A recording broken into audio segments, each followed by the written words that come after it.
Hello love birds, ఎలా ఉన్నారు? నేనైతే చాలా బాగున్నాను. ఇప్పుడైతే టైం 10 o'clock అయింది నైట్. అండ్ మేము తెల్లవారుజామున 2-3 ఆ టైంలో మేము ట్రావెల్ చేయాల్సి ఉంది. మేము హైదరాబాద్ టు గుంటూరు వెళ్తున్నాం. సో మేము కార్లో వెళ్ళేటప్పుడు కార్లో ఎవరికైనా సరే కొంచెం కొంతమందికి, అందరికీ కాదు, కొంతమందికి కార్ స్మెల్ పడకపోవడం, లేదంటే లెదర్ స్మెల్ కానీ ఏసీ స్మెల్ కానీ పడకపోవడం ఉంటుంది కదా. అందులో నేను కూడా ఒకదాన్ని. సో నేనేం చేస్తున్నానంటే, అందులోనూ మాకు డాగ్స్ అండ్ క్యాట్స్ ఉన్నాయి. సో వాటిని కూడా తీసుకొని వెళ్తున్నాం. సో అప్పుడు స్మెల్ కొంచెం ఏమన్నా తేడాగా ఉంటే నాకు మళ్ళీ ఎక్కడ వామిటింగ్ అవుతుందో అని చెప్పేసి నేను 10 o'clock కూర్చొని ఈ చిన్న టిప్ చేస్తున్నాను అనమాట. మనందరిలో ఇలా బాక్సెస్ ఉంటాయి కదా. ఈ బాక్సెస్ లో నేను ఏం చేశానంటే రాక్ సాల్ట్ తీసుకున్నాను. రాక్ సాల్ట్ ఈ స్పూన్ తో ఒక 2 spoons ఆఫ్ రాక్ సాల్ట్ ని ఇందులో వేసాను. వేసిన తర్వాత ఇది జవాదు పౌడర్ అనమాట. ఇది ఇంకా వేయలేదు. జవాదు పౌడర్ వేయకుండా నేను పచ్చకర్పూరం ఉంటుంది కదా, పచ్చకర్పూరంలో ఒక ఇంత పచ్చకర్పూరాన్ని ఇందులో వేసాను. అండ్ అట్లానే కర్పూరం ఒక ఇంత ముద్దని పొడిలా చేసేసి కొట్టేసి ఇందులో వేసాను అనమాట. మీకు కనిపిస్తుంది కదా. వేసి ఇప్పుడు ఇందులో కొంచెం జవాది పౌడర్ కూడా వేస్తున్నాను. ఇందులో స్పూన్ పట్టదు కాబట్టి సిజర్తో వేస్తున్నాను. కొంచెం ఎక్కువ కాదు, కొద్దిగా.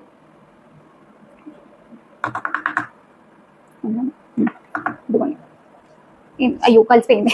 Okay, no problem. కొంచెం జవాది పౌడర్ వేసుకొని మొత్తం అంతటిని కూడా బాగా మిక్స్ చేసుకొని, ఈ క్లాత్ వచ్చేసరికి మాకు రత్నదీప్లో దొరుకుతుంది కదా. ఇట్లాంటి క్లాత్ ఏదైనా కానీ కొంచెం పల్సగా ఉండే ఏదైనా ఒక క్లాత్ తీసుకొని దీన్ని నేను కట్ చేసేసి ఈ బాక్స్ చుట్టూరు ఇలాగ పెట్టాలని చెప్పేసి అనుకుంటున్నాను. పెట్టిన తర్వాత చూపుతాను. ఇలాగ బాక్స్ మీద క్లాత్ వేసుకొని దానికి చక్కగా టైట్గా రబ్బర్ బ్యాండ్ వేసేసుకొని లోపలదంతా ఏది బయటికి రాదనమాట. ఇట్లా టైట్గా వేసుకోవడం వల్ల ఏదైనా షార్ప్ సూది కానీ లేదంటే అగరబత్తి పుల్ల వెనకాల స్టిక్ ఉంటుంది కదా, నేను దాంతో పెడుతున్నాను. ఇలా హోల్స్ పెట్టుకుంటే మనం 6 hours తర్వాత కూడా క్యాప్ పెట్టేసిన తర్వాత కూడా ఫస్ట్ ఒక 3 hours ఇప్పుడు నేను పైన మూత పెట్టకుండా ఇట్లానే పెడతా అనమాట. తర్వాత క్యాప్ పెట్టేసిన తర్వాత కూడా దీని స్మెల్ బయటకు వస్తూనే ఉంటుంది. సో జర్నీ మొత్తం కూడా చక్కగా మంచి స్మెల్ వస్తూ ఉంటుంది మన కార్లో మొత్తం కూడా.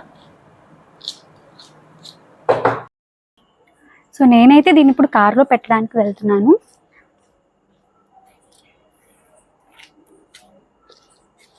అదిగోండి, అక్కడ ఉంది మన కార్. చేతులు 2 ఖాళీగా లేవు, అయినా కూడా అలానే అన్లాక్ చేయాలి.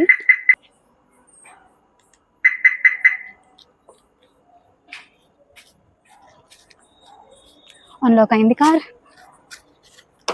ఓపెన్ చేసి దీన్ని మూత ఇట్లా ఓపెన్ చేసి ఇక్కడ పెడుతున్నాను. దీన్ని ఒక 2-3 hours మనం ఇట్లా కార్లో ఇట్లా మూత ఓపెన్ చేసి పెట్టేసి మళ్ళీ మనం ఎప్పుడైతే కార్ ఓపెన్ చేస్తామో అప్పుడు మూత క్లోజ్ చేసేసుకున్నామంటే ఈ లోపు కార్ అంతా కూడా చక్కగా దీని స్మెల్తో నిండిపోతుంది.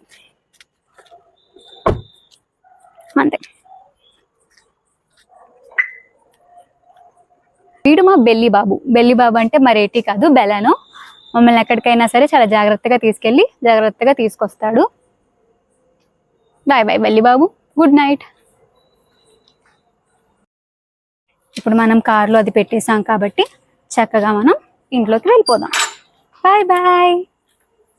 ఒక 3 hours తర్వాత టైం అరౌండ్ 2:30 అవుతుంది. మేము అప్పుడు మా కార్ జర్నీని స్టార్ట్ చేసాం.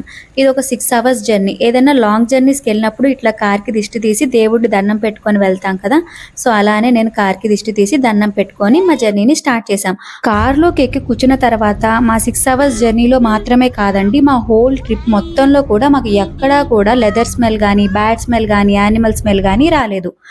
6 hours ట్రావెలింగ్ మధ్యలో ఒక 3 hours తర్వాత ఒక పెట్రోల్ బంక్ దగ్గర ఆగి మేము చక్కగా ఒక మంచి బ్రేక్ తీసుకొని మా జర్నీని ఫినిష్ చేసాం. మధ్యలో ఆగిన దగ్గర ఇలా మంచి మంచి ఫొటోస్ కూడా తీసుకున్నాం.